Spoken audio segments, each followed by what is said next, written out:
Anne Boleyn had seen her sister Mary become the king's mistress and be cast off soon after. She had heard of how Catherine of Aragon, the king's own wife, was being ignored.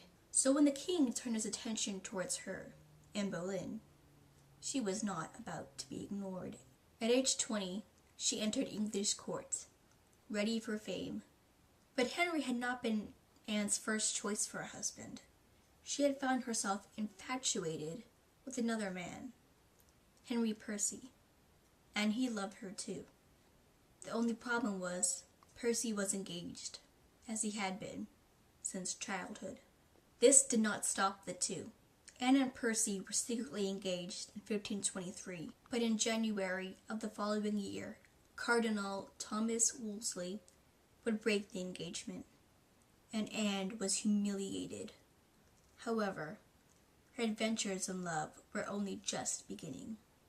In 1526, Henry was in full pursuit of Anne, making promises, giving her gifts, all the trappings of courtly romances.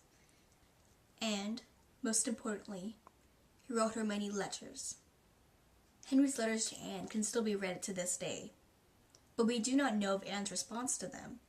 In a passionate letter to Anne, Henry promised to make her his only mistress, a promise he had never made before. But Anne didn't want to be simply the king's mistress, someone who could be easily replaced. She held out, making Henry fall even more in love with her. Anne finally gave in, and Henry's mind became consumed with thoughts of divorcing Catherine, so he could marry Anne instead. A divorce, from a king no less, was shocking. Catherine fought hard to keep her husband on her side. She even had the support of the common people. Plus, her nephew was Charles V, the Holy Roman Emperor, and the Emperor would not let his aunt be humiliated in such a public way. Henry turned his attention to people like Thomas Cranmer and Thomas Cromwell to help him in getting his divorce. Henry separated Catherine and Mary, sending them each to different households. This was done to make sure that Catherine could not influence Mary. Plus, it ensured that Catherine would be more willing to get a divorce. Mother and child never saw each other again. When the Pope refused to grant Henry a divorce, Henry had his supporters declare that his marriage to Catherine was invalid because she had married his brother first, thus annulling the marriage. Henry was declared a heretic by the Pope, so Henry, doing something that was quite radical for a king to do, created his own church, the Church of England. In early 1533, Anne and Henry were secretly married.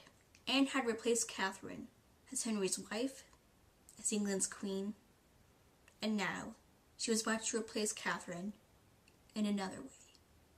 She was pregnant. The child was born on September 7th, 1533. Anne had given birth to a healthy baby girl. Her name was Elizabeth.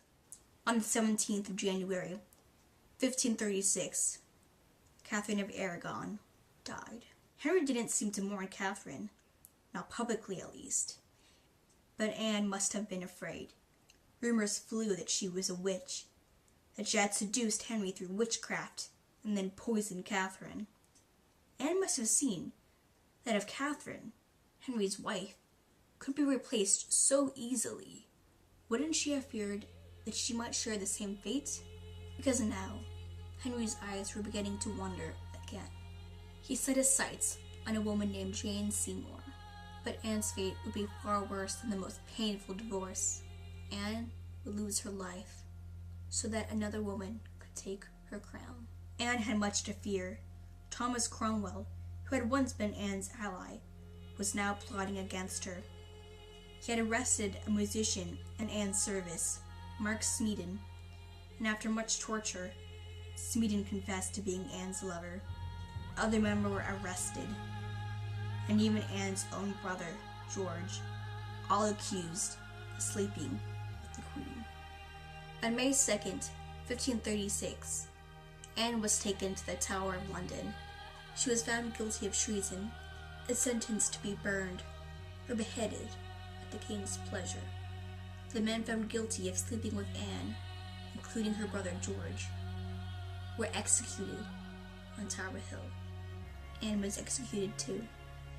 She was beheaded on May 19th, 1536. It is believed by many to this day that Anne was innocent. So as horrific as the crime of having one's wife executed is, Henry did not seem to mind at all. In fact, he was preparing to marry his third wife.